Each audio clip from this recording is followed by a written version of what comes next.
Ananias and Sapphire were part of the early church in Jerusalem.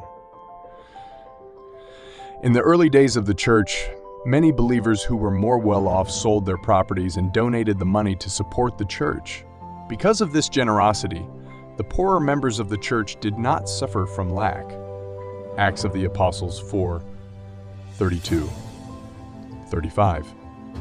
One day, Ananias and Sapphire decided to sell a property they owned and keep a portion of the profit. With his wife's consent, Ananias brought the remaining money to the apostles but pretended he had given all he had received. However, God revealed the lie to Peter. Peter rebuked Ananias for lying.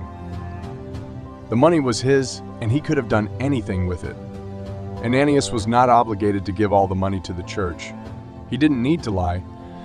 Acts of the Apostles 5:3-4. Upon hearing the rebuke, Ananias fell dead. His body was taken away and buried immediately. 3 hours later, Sapphire arrived, unaware that her husband was dead. Peter asked her if the money they had given was the full price of the property, and Sapphire answered yes.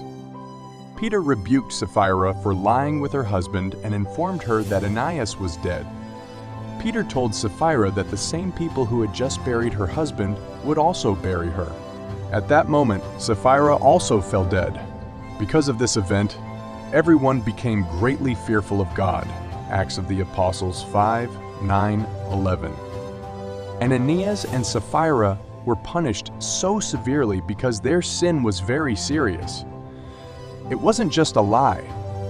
Under the influence of Satan, Ananias and Sapphire lied to God. The devil is the father of lies. John 8:44. He uses lies to lead to sin and destroy us. Lies are very dangerous.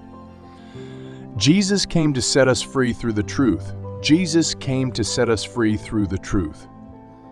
John 8:30.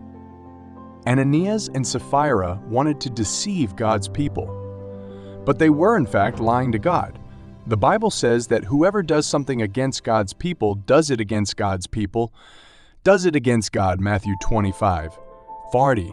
Ananias and Sapphire died as an example to show that God is merciful, but also just and punishes those who try to deceive His people. God does not tolerate the works of the devil within the church.